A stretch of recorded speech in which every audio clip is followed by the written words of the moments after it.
Sister సమానత్వం లేడా? బయటికెళ్ళాడు, మీరు లోపలికి రండి.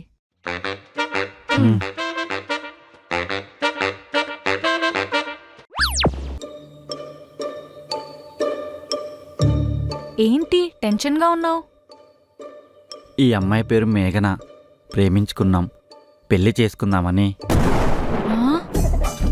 నీకు లవర్ ఉందా? నాకెప్పుడు చెప్పలేదే. ఇన్స్టాగ్రామ్లో పరిచయమైంది. ఇంతవరకు వస్తుందనుకోలేదు. ఇన్స్టా లవ్వా? నాకున్న ఒకే ఒక్క లేడీ ఫాలోవర్ మేఘన. నేనేం పోస్ట్ పెట్టినా లైక్ కొట్టి పాజిటివ్గా కామెంట్ పెట్టేది ఒకే ఒక్కడు రాఘవ. హాయ్ రఘు. హాయ్ మేఘు, తిన్నావా?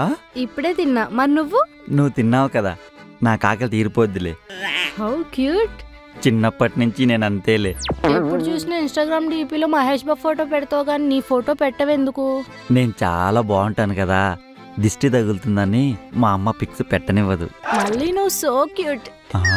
అవును, రోజు 10 సెల్ఫీలు అప్లోడ్ చేస్తావు కదా, ఈరోజు ఎందుకు 5తో ఆపేశావు? కోల్డ్ వల్ల మేకప్ ఉండట్లేదురా, అందుకని ఎక్కువ సెల్ఫీలు దిగలేదు. మా మేఘు బంగారంకి జలుబు చేసిందా? ఆవిరి పట్టి బెడ్షీట్ కప్పుకొని పడుకో, రేపుకి తగ్గిపోతుంది. సరేనా? ఉంటాను. Good night baby. ఏంటి దానికి పడిపోయావా? సర్లే కానీ ఇంతకీ మ్యాటర్ ఏంటి? పెళ్లి చేసుకుందామంటే ఇంట్లో ఒప్పుకోవట్లేదు, ఫ్రెండ్స్ కూడా ఎవరు హెల్ప్ చేయట్లేదు. చాలా బాధగా ఉంది. ఏ ఎందుకు? ఇన్స్టాగ్రామ్లో లైకులు కొట్టినందుకు ఇంటి దాకా వచ్చిందంటే ఖచ్చితంగా పిచ్చిదై ఉంటుందని అందరూ అంటున్నారు. సమానత్వం అయితే అర్థం చేసుకొని హెల్ప్ చేస్తాడేమో అని. సరైనోడి దగ్గరికే వచ్చావు. నీ ఫ్రెండ్స్ హెల్ప్ చేయట్లేదని ఎంత బాధపడుతున్నావో, మా ఆవిడ హెల్ప్ చేస్తే అంతకు మించి బాధపడతావు. అదేంటి? నువ్వు పెళ్లి చూపుల ఎపిసోడ్లో ఉన్నావు కదా, అక్కడ మా ఆయన ఏం చేశాడో నీకు అర్థం కాలేదా?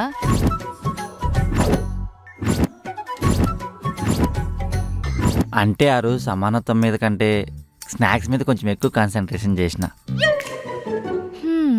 మా ఫ్యామిలీకున్న రెప్యుటేషన్ వల్ల ఆ సంబంధం ఓకే అయింది, లేదంటే మా అమ్మ మా తమ్ముడికి ఇంకొక సంబంధం చూడాల్సి వచ్చేది. అవునా? ఆయన సమానత్వం కాన్సెప్ట్ ని సంధించాడంటే సిన్సియర్ లవర్స్ కూడా శత్రువులు అయిపోతారు. అమ్మో, నేను ఈ యాంగిల్లో ఆలోచించలేదు. ఇదిగో మీ టైం బాగుంది. మీ సమానత్వం ఫ్రెండ్ ఇంట్లో లేనప్పుడు ఇంటికొచ్చావు. మా ఆయన వచ్చేలోపు మీ ఇద్దరు వెళ్ళి ఏ ఆర్య సమాజ్లోనో ఏ పెద్దమ్మ తల్లి గుడిలోనో పెళ్లి చేసేసుకోండి.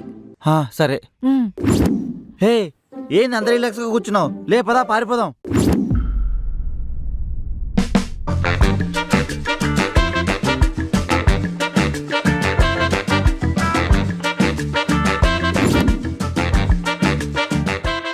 రాఘవా, నా కోసం వచ్చావా?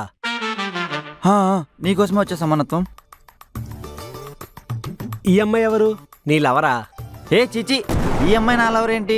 అయినా ఇలాంటి దాన్ని ఎవరైనా లవ్ చేస్తారా? ఇదెవరో నాకు తెలీదు. ప్లీజ్ అర్థం చేసుకోవే, ప్లీజ్. మీరెవరు పాపా? ఈ అమ్మాయి ఇంటింటికొచ్చి సోపులు షాంపులు అమ్ముకుంటారు కదా, ఆ అమ్మాయి అండి. ఇదిగో తీసుకో నీ బ్యాగు. నువ్వు సోపులు అమ్ముకునే అమ్మాయివా?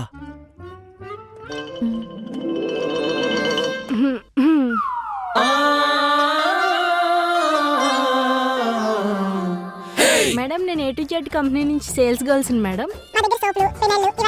మీకు ఏమైనా కావాలా? 10% డిస్కౌంట్ కూడా ఉంది మేడం.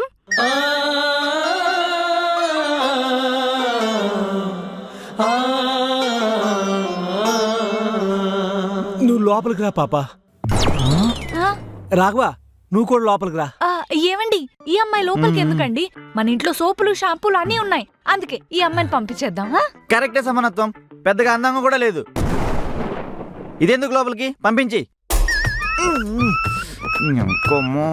చెప్తా నీకోతో. సమానత్వం కోసం మీకు అసలు అర్థం పడద ముందే మాట్లాడుతున్నారా? ఈ అమ్మాయికి సమానత్వానికి లింక్ ఏంటి? నేను ఒకప్పుడు సాఫ్ట్వేర్ జాబ్ చేయకముందు ఇంటింటికి తిరిగి పెనాయిలు, బాత్రూమ్ యాసిడ్లు, సోపులు అమ్మేవాడిని. అంతేనా? గోపురం చీపుర్లు, చెత్తెత్తే చాట్లు కూడా.